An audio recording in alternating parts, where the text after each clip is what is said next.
Hey, what's up, guys? This is another really quick review.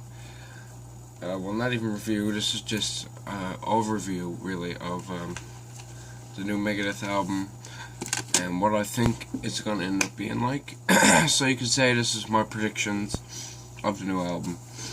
So I'm just going to play one of the more recent Megadeth songs that I actually liked in the background, and I'm just going to run through the Blabbermouth article, give my opinions, because I think this is probably the most accurate article on the album so far. So this is just the basic information. So here we go. So this is Cold Sweat by Megadeth, if you were wondering. Okay, in the Blabbermouth article it says the album's going to be released in January. So January 22nd is the official release date. The album is entitled Dystopia, so obviously Megadeth have been really political lately. Like even if the band music isn't political, Dave Mustaine has been. He's friends. I think he's friends with Alex Jones and shit like that. So if you know who he is, you know it's pretty political. It was recorded in Nashville, Tennessee. I don't care where it was recorded. It could have been recorded on the moon. It was produced by Dave Mustaine. Obviously, Dave can't get his fucking hands away from the pot when it's getting stirred. And it's going to be It's also being produced by Alice in Chains producer and Korn producer Toby Wright. And it's being mixed by Josh Wilburn, who's worked with Lamb of God, All That Remains, and Gojira, which is interesting. Dystopia will mark the recording debut of Megadeth's new lineup. So hopefully the new lineup is good. Chris Adler, I know, is good. A lot of people said, like Metal Couch TV, I believe, said that Kiko Lorino, I don't know how to pronounce his name. I'll just call him Kiko because that's a cool name. Said that his guitar work is not that individualistic. That's what I've heard about him. But you know, whatever he's doing, so he's up to par with Megadeth. So whatever. Dystopia's track listing looks interesting, if like nothing else. There's 2 tracks, one in the middle of the album, and then one is the second last, that are iTunes bonus tracks. Why are you putting the iTunes bonus track in the middle of the album? Why, I don't know. That's stupid as fuck, but you know. And I hate iTunes bonus tracks either way. I'd rather have the bonus tracks on the physical media. Wouldn't that be more interesting? But whatever. They've recorded a cover of Foreign Policy by Fear. That's a great song, so hopefully they didn't fuck it over. I know Dave likes Fear because I'm pretty sure he had the lead singer from Fear do the MD45 project. Almost 100% sure of that.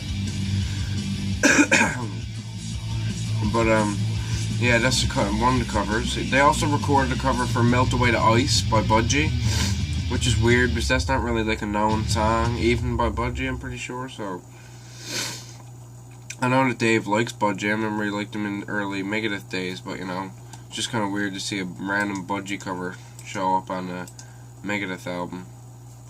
But you know, and I'll play the Budgie cover, or not the Budgie cover, I'll play the Fear song in the background because, you know, it's the cover that they're going to be doing. Dystopia's cover art, I'll just give you a little rundown on that. The cover art looks interesting. Got Vic Rattlehead on the front looking like a cop, you know, and it also has, it has, like, Lady Liberty's, like, it looks like cyborg head decapitated, and you can see that Vic's holding a katana, I believe.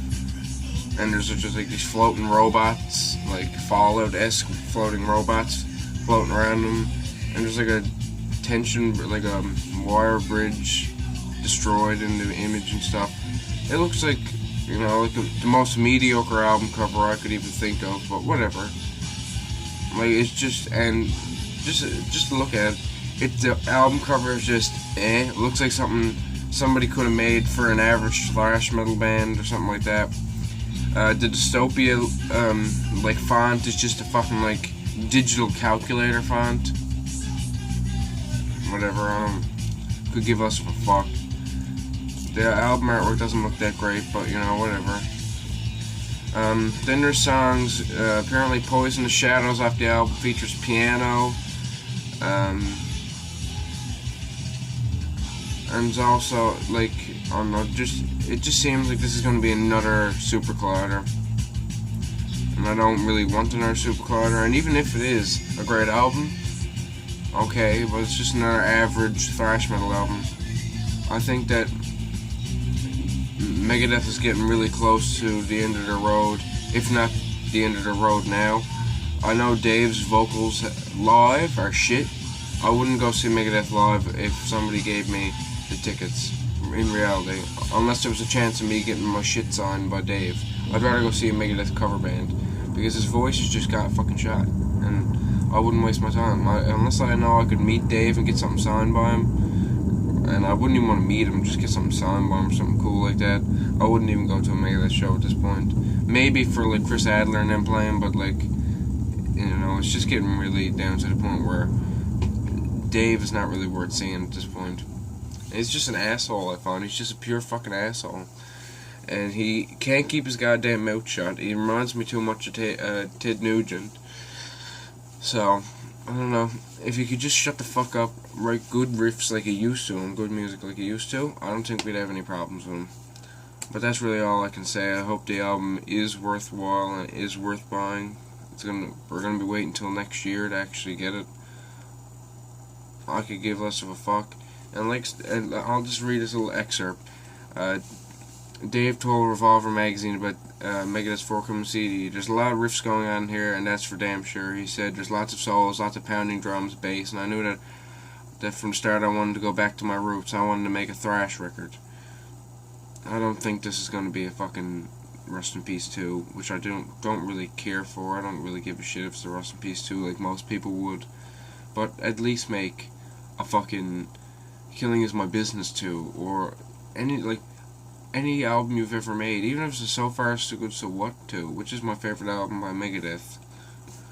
Just saying. But you know, if they could make a decent album with thrash elements and not fucking goddamn Super Collider where apparently they're gonna take us higher, like, I don't need that shit in my life.